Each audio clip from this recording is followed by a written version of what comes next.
Hello everyone. So very very most important good news आप सभी के लिए इस छोटे से वीडियो में आप सभी को बताने वाला हूँ। इस वीडियो को ध्यान से समझना, किस स्टेट्स में कितने केसेस हैं और इंडिया के अंदर कितने केसेस हैं। बात करें थर्ड वेव की तो प्रे करिए कि थर्ड वेव आए ना, और आए तो इतनी ज़्यादा स्ट्रॉन्ग नहीं हो जितनी कि सेकेंड वेव थी। तो हालांकि सेकेंड वेव के बाद में थर्ड वेव आएगी ज़रूर, लेकिन प्रे ये करिएगा कि ये डिले हो और दूसरा इसकी जो इन्फेक्शन बढ़ाने की स्पीड है वो बहुत ज़्यादा कम हो, जैसा कि फर्स्ट वेव में था उससे भी कम हो। तो यहाँ पर कुछ चीज़ें हमें ध्यान रखनी होंगी उससे बचने के लिए, थर्ड वेव से बचने के लिए। सबसे पहली चीज़ है कि हमें अपने पूरे प्रोटोकॉल्स को फॉलो करना होगा और ज़्यादातर केसेस में जब ज़रूरत हो, ज़्यादा ज़रूरत हो तभी घर से बाहर जाएं। देखिए, ये हमारा खुद का मामला है, फैमिली का मामला है।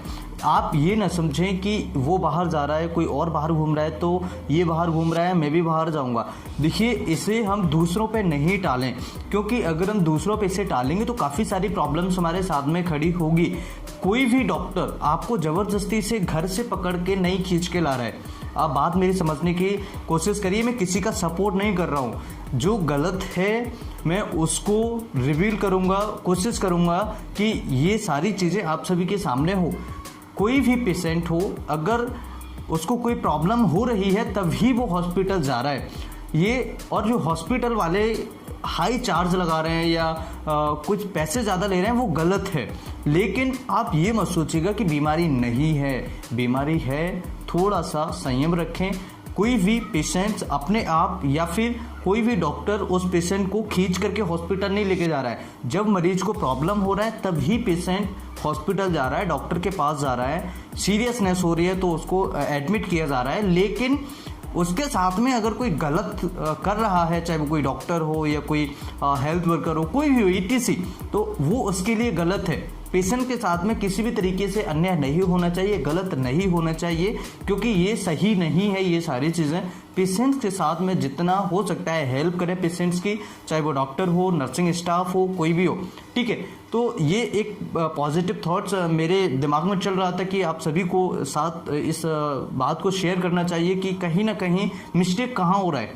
देखिए, हर कोई पेशेंट्स हॉस्पिटल नहीं जा रहा है। काफ़ी सारे ऐसे पेशेंट्स हैं, 100 में से केवल 2 पेशेंट्स ये हॉस्पिटल जा रहे हैं जिनको बहुत ज़्यादा प्रॉब्लम है, सीरियसनेस है, ठीक है। तो अब यहाँ पर जो प्रॉब्लम्स क्रिएट हो रही है वो कभी सोशल मीडिया पर फेक न्यूज़ आ रही हैं, ठीक है। नकली रेमडेसिविर इंजेक्शंस बनाए जा रहे हैं, या वही इंजेक्शन जो नकली हैं, आपने देखा होगा ग्लूकोज और नमक से इंजेक्शन बना के पेशेंट को वैक्सीनेट किया जा रहा है। तो वो पेशेंट्स की डेथ होनी है, उसको नहीं बचाया जा सकता, क्योंकि ग्लूकोज और नमक को मिला करके उसको वैक्सीनेट किया जा रहा है।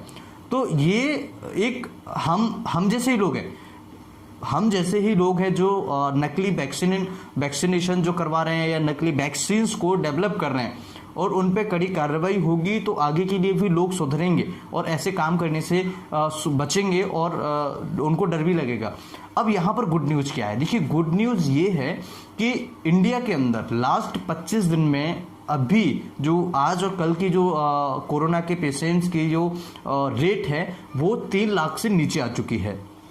और अगर इसी तरीके से फॉल होता है, यानी कि गिरता है, इनकी जो काउंटिंग है, इनका जो नंबर ऑफ पेशेंट्स है, ये अगर गिरता है तो ये इंडिया के लिए सबसे बहुत बड़ी खुशखबरी होगी। It's a very big news for everyone and for every Indians, ठीक है ना। तो यहाँ पर बहुत बड़ी खुशखबरी है कि 3 लाख से केसेस जो है नीचे जा रहे हैं और हमारी जो रिकवरी रेट है वो हाईएस्ट होती जा रही है, यानी कि रिकवरी रेट बढ़ती चली जा रही है और जो एक्टिव केसेस हैं उनकी संख्या लगातार धीरे धीरे कम होती जा रही है। जो पेशेंट्स मिल रहे हैं वो भी कम मिल रहे हैं। काफ़ी सारे स्टेट्स ऐसे हैं जिनमें पेशेंट्स कम मिल रहे हैं। तो कुछ स्टेट्स की बात करते हैं, जैसे MP की बात करें, फिर छत्तीसगढ़ की बात करें, इसके बाद में अगर हम बात करें UP की, और इसके बाद में अगर हम बात करें वेस्ट बंगाल की, तो यहाँ पर क्या क्या कितने केसेस मिले हैं इनको भी समझ लेते हैं। अगर MP की बात करें तो यहाँ पर एमपी में जो केसेस मिले हैं 7,000 के आसपास केसेस मिले हैं और यहाँ पर जो डेथ हुई है टोटल वो 89 डेथ्स हैं, यानी कि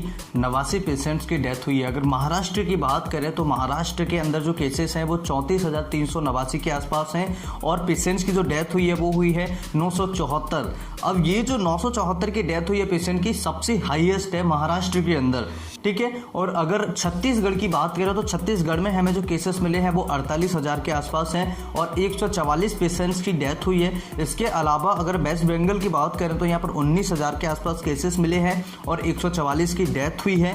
और अगर तमिलनाडु की बात करें तो 33,000 केसेस मिले हैं और 311 की डेथ हुई है। और अगर यूपी की बात करें तो यहाँ पर 10,500 यानी कि 10,500 के आसपास केसेस मिले हैं और 308 पेशेंट्स की डेथ हुई है। तो ये कुछ ऐसे स्टेट्स हैं जो कि अभी केसेस जिनके अंदर कम भी देखने को मिल रहे हैं और महाराष्ट्र के अंदर अभी केसेस स्टिल हैं और पेशेंट्स की जो डेथ रेट है वो थोड़ी बड़ी है, यानी कि 974 पेशेंट्स की डेथ हुई है जो कि सबसे ज़्यादा हाईएस्ट है महाराष्ट्र के अंदर ओनली।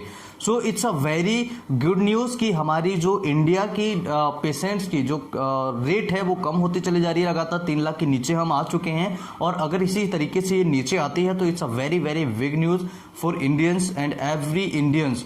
सो और अगर हम पेशेंट्स की इन्फेक्शन की बात करें तो ये रिकवरी की अगर हम बात करें तो पेशेंट की रिकवरी बहुत फास्ट होती जा रही है इंडिया के अंदर और अच्छे पेशेंट्स बहुत जल्दी अच्छे तरीके से स्वस्थ होकर अपने घर वापस जा रहे हैं। सो उम्मीद करता हूं कि ये जो सारी फैसिलिटीज़ हैं या फिर जो भी हमारी बॉडी की इम्यूनिटी है वो काम कर रही है और अच्छे तरीके से हमारी बॉडी में परफॉर्म कर पा रही है और कोविड को हम हराने में सक्षम है और आगे चल के कोविड को हम पूरी तरीके से हराने में सक्षम रहेंगे। इस तरह की और गुड न्यूज़ के लिए वीडियो को चैनल को सब्सक्राइब करें। फिर मिलता हूं इसी तरह की नई वीडियो में, तब तक के लिए नमस्कार, thanks for watching, have a nice day. जय हिंद, जय भारत।